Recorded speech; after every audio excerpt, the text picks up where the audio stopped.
तो प्रार्थना कर रहे थे बेनीहीन, और प्रार्थना करते करते लगे रहे घंटों। अगले दिन मीटिंग थी, रात को मीटिंग थी, मीटिंग में गए। और आप जानते हैं जब प्रभु की हुजूरी एक पास्टर के पास होती है तो, और आप तभी भी जानते हैं जब वो खाली बातें करता है। हाँ, आपको पता लगता है कि कुछ गलत है। आपकी स्पिरिट जो है वो अगुवाई कर देती है आपकी कि नहीं गलत है। हाँ, और आपको मालूम होता है जिस टाइम कि जिस मिनिस्ट्री में चर्च की हुजूरी है आपको वो भी पता होता है। हाँ या ना? रात को मीटिंग में वो गए, जब प्रचार किया तो लोग रोने लगे, फ्लोर पे आ गए। काम किया प्रभु ने, 2-3-4 हजार लोग थे, तब छोटी मिनिस्ट्री थी। उसके बाद वो लंच करने चले गए अपनी सिस्टर के यहां, और लंच करते करते प्रभु ने कहा उठ जा यहां से और चल प्रार्थना कर। उन्होंने कहा प्रभु मैं अभी तो बैठा हूं, मेरी बहन गुस्सा कर जाएगी। वो बैठा रहा, घर गया, उसे नींद आ गई, थक गया था। थोड़ी सी बस उठा, आधा घंटा या 15-20-10 मिनट भी प्रेयर नहीं की होगी मीटिंग में। वही लोग वो ये सोच के आए थे कि यार जो कल हुआ था वो तो कमाल है यार।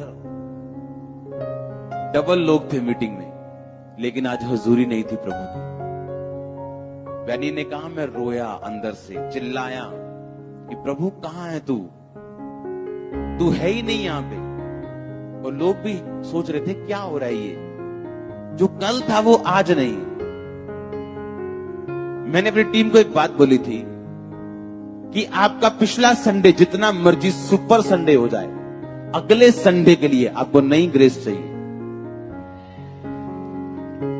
मैंने अपने लाइफ के एक्सपीरियंस से सीखा है पिछले सालों में, जब मैं मिनिस्ट्री में 2008 में 9 में जब ये स्टार्ट हुई, कि एक संडे जो सुपर संडे लंगड़े चल रहे थे और सारा हफ्ता गुजार दिया ले अभी लंगड़े चल ले अभी, और वो प्रेयर नहीं की और उस हजूरी में नहीं गए, और अगला संडे नॉर्मल था। तब समझ आई कि मुझे रोज भरना है, और रोज भरने के लिए मुझे मूल्य अदा करना पड़ेगा। वो मूल्य क्या है? वो मेरा टाइम है, मेरी विल, मेरी इच्छा कि मैं टीवी देखना चाहता हूं, नहीं, उसे मुझे सेक्रीफाइस करना पड़ेगा और प्रभु की हुजूरी में जाना पड़ेगा। हाँ, कि कुछ ने किसी बंदे ने काम आपका खराब कर दिया, आपकी विल है उसको जूतियां मारने की, पर आपने उसे सेक्रीफाइस किया क्योंकि आपको मालूम है आपको मूल्य अदा करना है प्रभु से एक नई ग्रेस लेने के लिए। आज प्रॉब्लम ये है चर्च की, ना तो ये पाप छोड़ना चाहते हैं आप लोग, मैं आपको जानता हूं सबको, ना तो आप लोग ब्लू फिल्में छोड़ते हो, ना तो आप लोग चोरी छोड़ते हो, ना आप झूठ बोलना छोड़ते हो, ना आप व्यभिचार छोड़ते हो, लेकिन एक्सपेक्ट करते हो प्रभु से सारा कुछ वो आपको दे। लंगर प्रसाद आप खाते हो, अन्य जातियों के साथ आप पूरा घूमते हो, और आप सोचते हो प्रभु आपको आशीष दे।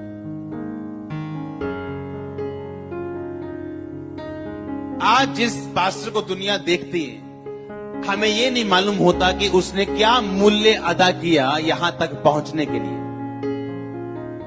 आप लोग कोई प्राइस नहीं देना चाहते हो। परमेश्वर की आत्मा ने कहा कि वो मेरा प्राइस था, वो मेरा मूल्य था, तू देना नहीं चाहता था, इसलिए आज मैं तेरे साथ नहीं हूं मीटिंग में। मैंने तुझे पहले ही बोल दिया था कि तुझे मेरे साथ समय गुजारना पड़ेगा। आमीन। क्रिसमस हो, मेरा बर्थडे हो, किसी का भी बर्थडे हो, रात को कितने घंटे प्रभु के साथ गुजारने हैं ये बदलता नहीं है। कुछ भी हो जाए घर में, अगर वो बदला तो सब कुछ बदलता है। आप यहां खड़े हो और प्रभु आपसे बात नहीं कर रहा, आप प्रीच कर रहे हो और होली स्पिरिट आपके साथ नहीं, आप काम पे जा रहे हो और पवित्र आत्मा आपके साथ नहीं। और ये मूल्य अदा करने के लिए आपको अपनी लाइफ को खुद मैनेज करना पड़ता है। कि जो घर में मैं 4 बार बर्तन मांज रही हूं, क्यों ना मैं 2 बार मांज के आधा घंटा मैं प्रेयर में बिताऊं, या जो मैं काम कर रहा हूं गलत उसे छोड़ के क्यों ना मैं परमेश्वर में अपने मूल्य को अदा करूं। अगर आप प्राइस पे नहीं करोगे, आप कभी भी ग्रेट नहीं बन सकते हो। ये नोटिस करके जाओ यहां से। आपकी लाइफ में गवाहियां हो सकती हैं, प्रभु आपको चंगा कर सकता है, वीजा दे सकता है, फ्री कर सकता है, लेकिन वो उसका प्यार है, वो उसकी नेचर है। पर ग्रेट होने के लिए, महान होने के लिए आपको मूल्य अदा करना पड़ता है परमेश्वर में। आमीन। इसके बाद फिर आप मनन में जाते हो। आप जाते हो घंटा, 2 घंटे, 3 घंटे, 4 घंटे अलग प्रार्थना करने के लिए भी, लेकिन आपकी लाइफ 24 आवर प्रेयर बन जाती है, क्योंकि हर टाइम आप प्रभु के साथ हो, अपने दिमाग में, अपने दिल में, और आप मनन कर रहे हो परमेश्वर के ऊपर।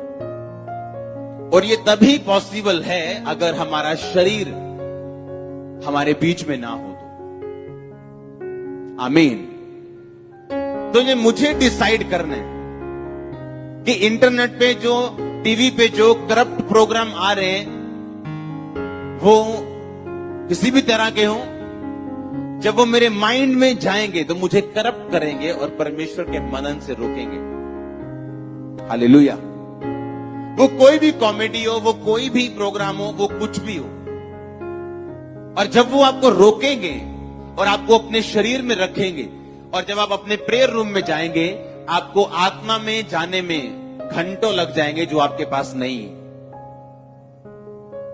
और आप खाली बैठ के हालेलुया बोल के आधा घंटा एक राशन लिस्ट प्रभु को देके उठ जाओगे और कुछ भी और आगे नहीं होगा।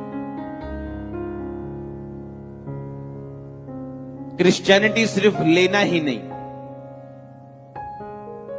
क्रिश्चियनिटी का मतलब, अगर आप चर्च में आए हो आज, तो आप सिर्फ अपनी प्रेयर रिक्वेस्ट लेके नहीं आए हो, आप प्रभु से ये भी प्रार्थना करोगे कि मैं चर्च के लिए क्या प्रार्थना करके जाऊं, प्रभु के दास के लिए क्या प्रार्थना करके जाऊं, मैं क्रिश्चियनिटी के लिए क्या प्रार्थना करके जाऊं, प्रभु के राज को बढ़ने के लिए मैं क्या करूं। आप ये भी प्रेयर करके जाओगे अगर आप आत्मा में यहां पे आए हो तो।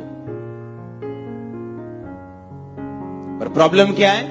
आप वीजा लेने के लिए आए हो, आप अपने हस्बैंड आपकी सुने, आप इसलिए आए हो, और आप ये बात भूल गए हो कि मेरे धर्म और राज्य की खोज कर तो दुनिया की सब वस्तु तुझे पीछे पड़ के मिलेंगी। नथिंग, कुछ भी ऐसा नहीं होगा तेरे पास नहीं होगा। जो तुझे चाहिए होगा मैं तुम्हें दूंगा। आमीन।